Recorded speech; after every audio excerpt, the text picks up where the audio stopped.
भगवान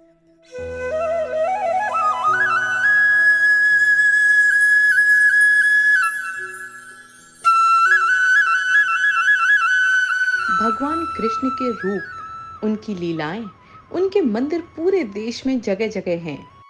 पर कुछ स्थान ऐसे हैं जहां पर भगवान कृष्ण की अलौकिक और चमत्कारिक मूर्तियां हैं। आज हम आपको लेकर चलते हैं एक ऐसे मंदिर के दर्शन कराने जो कि भगवान श्री कृष्ण के प्रपौत्र वज्रभान ने बनवाया था। क्या है पूरा इतिहास और क्या है स्थान का चमत्कार, आइए देखते हैं।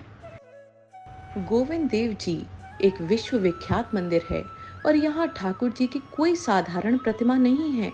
इस प्रतिमा को स्वयं भगवान श्री कृष्ण के प्रपौत्र वज्रनाभ जी ने बनवाया था। वज्रनाभ जी अनिरुद्ध के पुत्र थे।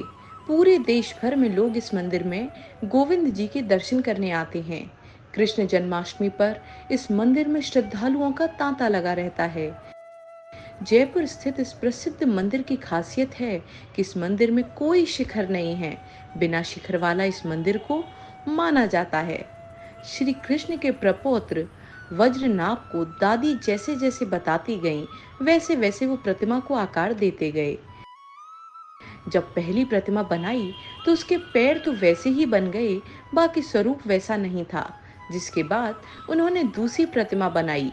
जब दूसरी प्रतिमा बनाई तो पैर और शरीर दोनों एक जैसे बन गए, लेकिन वो कृष्ण जैसे नहीं थे। जो पहले प्रतिमा बनाई गई थी तो उसको मदन मोहन जी का नाम दे दिया गया, जो करौली में विराजित हैं। और दूसरी प्रतिमा बनाई वो गोपीनाथ जी कहलाए, जो कि पुरानी बस्ती जयपुर में विराजमान है।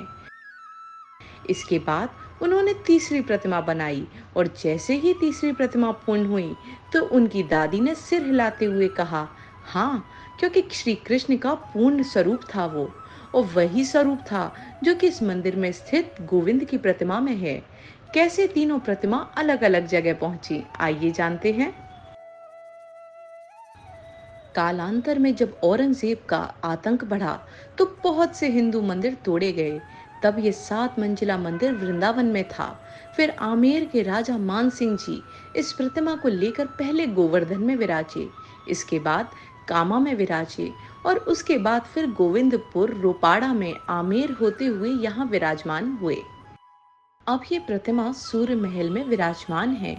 ये एक मंदिर नहीं, सूर्य महल है।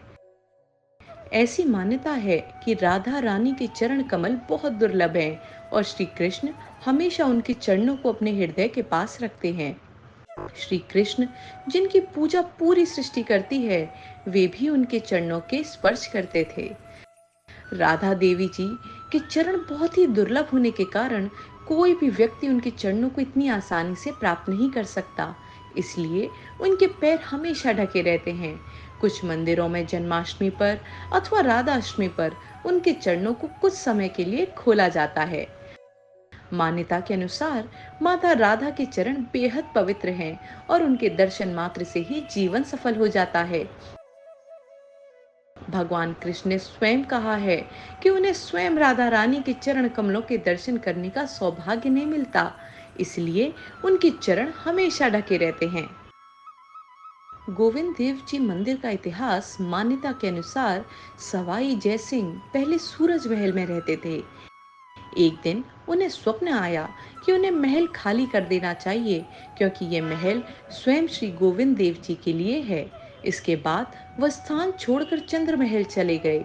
इस प्रकार जयपुर की नींव रखे जाने से पहले ही भगवान गोविंद देव जी को सूरज महल में प्रतिष्ठित कर दिया गया।